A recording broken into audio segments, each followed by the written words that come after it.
to see the Prime Minister rant and rave and point his finger at police after they have been crying out for this government to scrap Liberal bail for years. Yeah.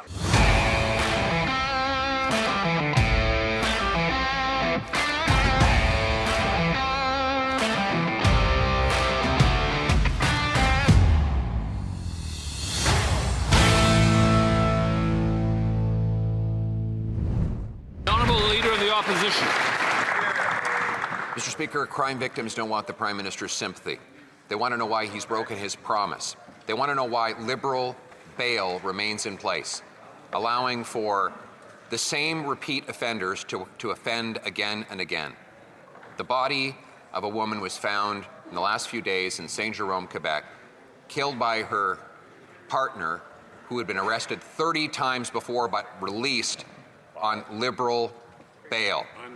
Will the Prime Minister finally scrap Liberal bail, or better yet, get out of the way so that we can do the jobs ourselves? The Right Honourable Prime Minister. Mr. Speaker, this government is bringing forward comprehensive bail reform. This comprehensive bail reform is based on extensive consultations with the provinces and territories. It's based on extensive discussions with law enforcement. It is based on evidence. It is not based on cut and paste American bail laws. It's a bail law that works. We are tough on crime and firm on the rights of Canadians.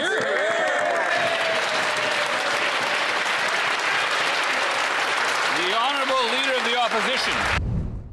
What?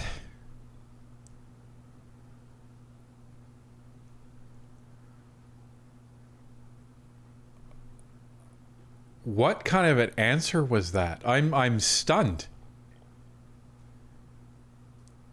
So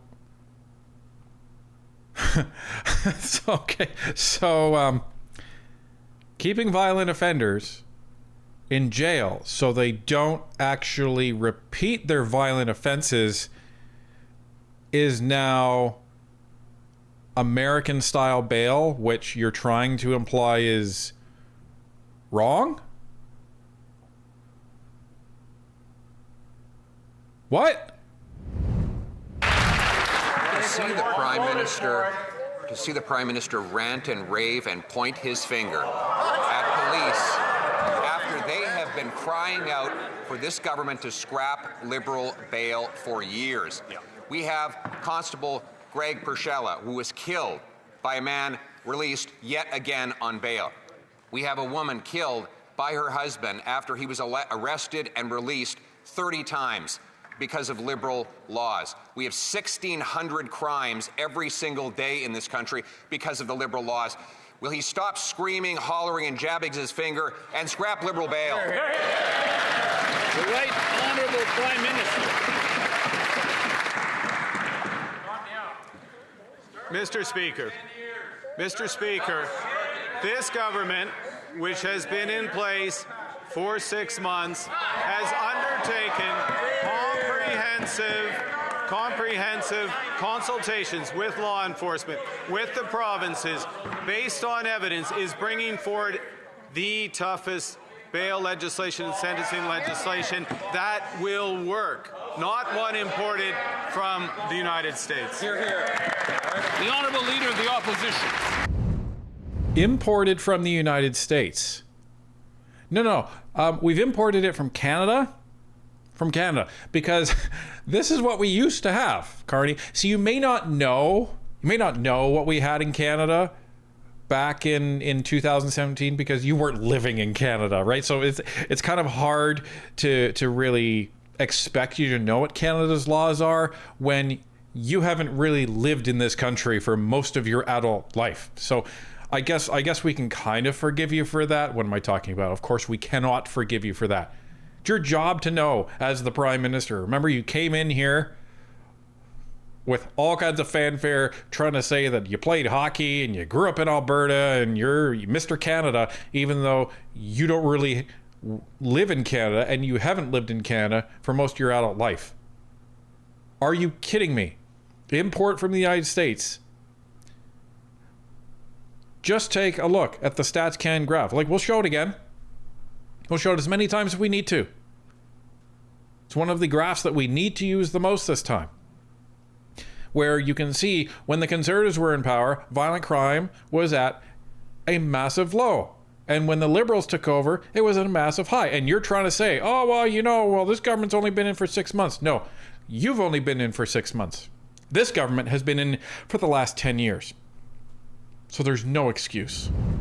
The government wants any proof that it's been in place for 10 years. The justice minister that prime minister named is the guy who ruined our immigration system, and then he went on to ruin our housing system. And now, 6 months after this prime minister looked Canadians in the eye and promised to scrap Liberal bail, that bail is still in place, and every day, violent repeat offenders are released onto our streets, massacring our people. Will the Prime Minister stop making excuses? They've had 10 years. He's had 6 months. Canadians cannot afford to wait anymore. When will he scrap Liberal bail? Hear, hear.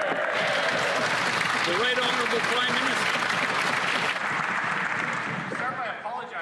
Mr. Speaker, I am heartened by the knowledge that the members opposite will be supporting comprehensive bail reform when it is brought forward in a few weeks before this House. Bail reform that works, bail reform that's tough on crime, bail reform that is consistent with the Charter of Rights and Freedoms. Hear, hear.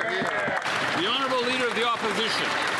Speaker, this government's bail laws violate the charter rights of 1,600 people every single day. Their names are victims. They are the people who get hit over the head with baseball bats, who get robbed, who have their children violated in what should be the safety of their own houses.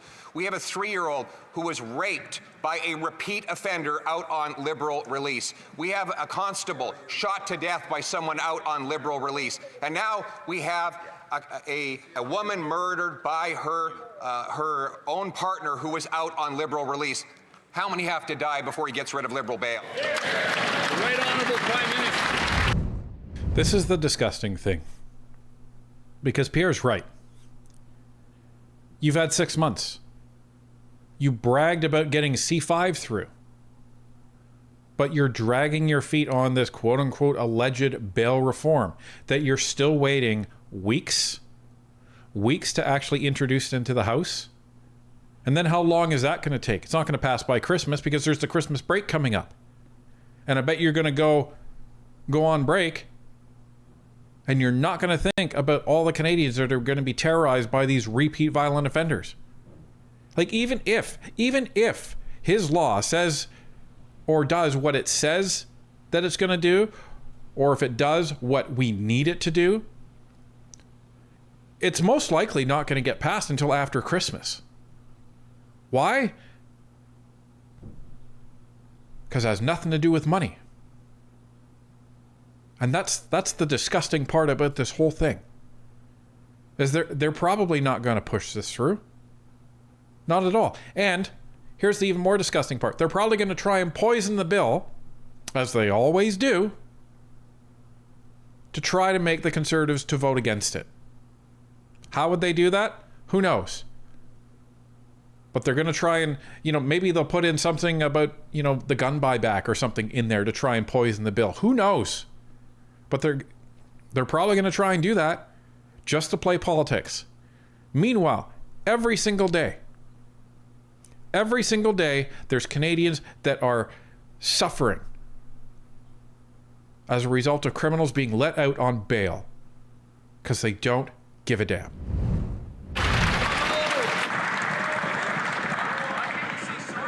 Mr. Speaker, this government is taking measures against crime. We are tightening our borders. We are reinforcing the number of RCMP. We are introducing in the next few weeks the most comprehensive bail reforms and toughening of sentencing laws. Bail reform that will work. Bail reform that will work, not bail reform that is copied from our neighbor to the south. The Honourable Leader of the Opposition. They already brought in a bail reform. That is the bail reform that allows the same offenders to be released 150 times a year. His justice minister voted to allow repeat offenders, violent sex offenders, to do their sentences in their living room. That is their policy. We have a bill before the House today that we could pass through all stages right now if the Prime Minister didn't care about who got the credit. Will he put aside partisanship and grandstanding and join with us to scrap Liberal bail, save lives for Canadians, or will he just get out of the way? The right honourable Prime Minister.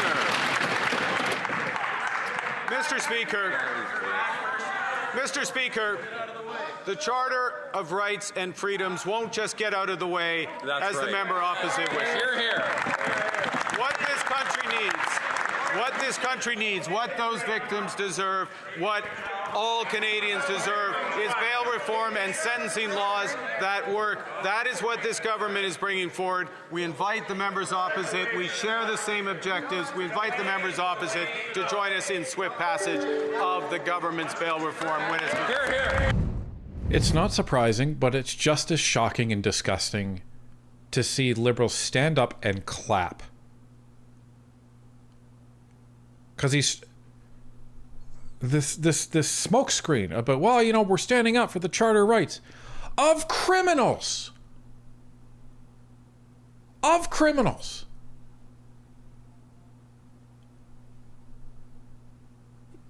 And then he adds in, well, you know, of the victims too. No! You don't give a damn about the charter rights of victims, because if you did, there would be fewer victims, wouldn't there? And there'd be fewer victims because these people would be held behind bars until their trial. That's what would happen. Because these same people, and you multiply the amount of people that they actually commit offenses against because they're out on bail and then they're hitting person after person after person after person. All of those people that are victimized as a result of your inaction, your laws, they're having their charter rights infringed upon. Do you think it's a problem to hold people behind bars if they're repeat violent offenders?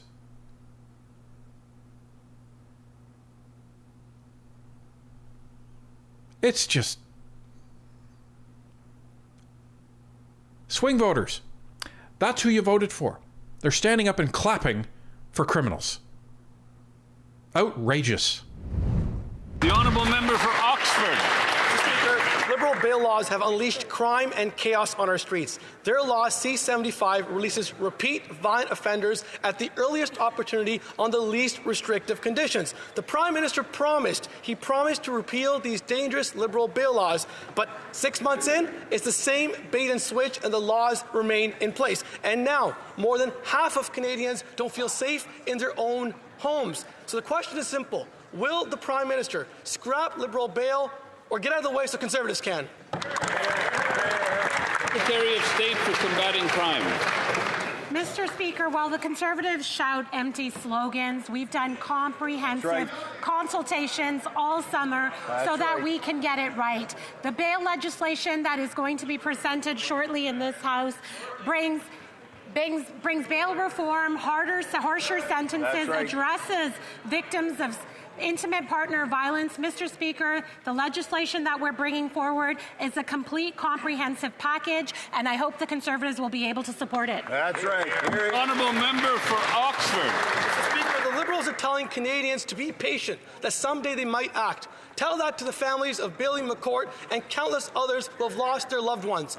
Under their watch, violent crime is up, extortion is up, homicides are up, sexual assaults are up, and every single day that goes by with these Liberals delaying, 1,600 more violent crimes happen in our streets. That's 1 per minute. Lives are being lost. Families are being destroyed. So the question, again, simple question. Will the Liberals scrap Liberal bail, support the Jail Not Bail Act, or get out of the way so Conservatives can clean up their mess? The Honourable Secretary of State for Combating Crime. Mr. Speaker, community safety has been our top priority. That's why our first pieces of legislation have all address this area. Mr. Speaker, one of the most rising types of crime in our country is cyber attacks against our children. Sextortion is rising in this country more than almost anything else. C2 addresses that issue. It gives tools to the police to be able to catch these predators, these child predators that are walking, roaming free in our country. I hope the Conservatives will support C2. How dare you? How fricking dare you? Like, I'm not...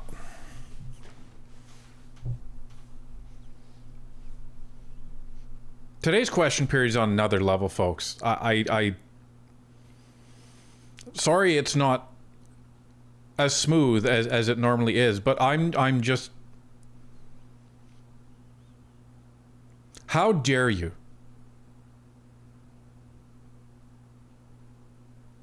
You're trying to tell Canadians that crime was your top priority. Meanwhile, the first things that you rammed through, was a crappy little tax cut and C5, which hasn't done anything. And then you point to C2, which you want to take away the requirement for warrants to open mail and to get access to Canadians' ISP information so you can get all their data. No warrants. And then you try to say, oh, but sextortion is up. Think of the children. Think of the children, everybody. Can you go out there and wait, bud? Vincent? Game. It's upstairs. Your game's upstairs. I'll be upstairs soon, okay? Close the door, please. Thank you.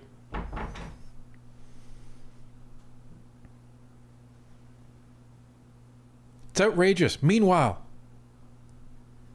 1,600 offenses are happening a day. And your response is, I hope the Conservatives support C2.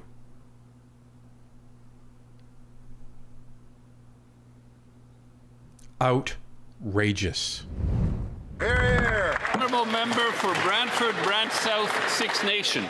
Liberal laws have unleashed crime and chaos on our street, and it's no wonder their Bill C-75 requires courts to release violent repeat offenders at the earliest opportunity on the least restrictive conditions. The results are devastating, and Markham Malone, a criminal out on bail for attempt murder, shot a man in a home invasion.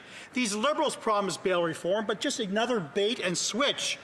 If he's serious, will the Prime Minister scrap Liberal bail or get out of the way and let Conservatives finally do it? Here, here. The Honourable Minister of Public Safety. Mr. Speaker, since taking office on April the 28th, this new government has been working on bail reform, Mr. Speaker. We've been consulting with law enforcement across the country, Mr. Speaker. We've been speaking to mayors, we've been speaking to provincial leaders, Mr. Speaker. We will continue to consult and we will continue to bring forward the most comprehensive bail reform this country has ever seen.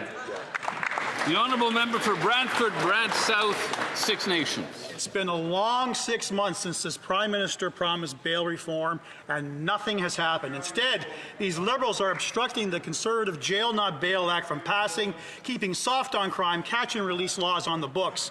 Since the Liberals took office, violent crime up 55%, sex assaults up 76%, and gun crime soared a staggering 130%.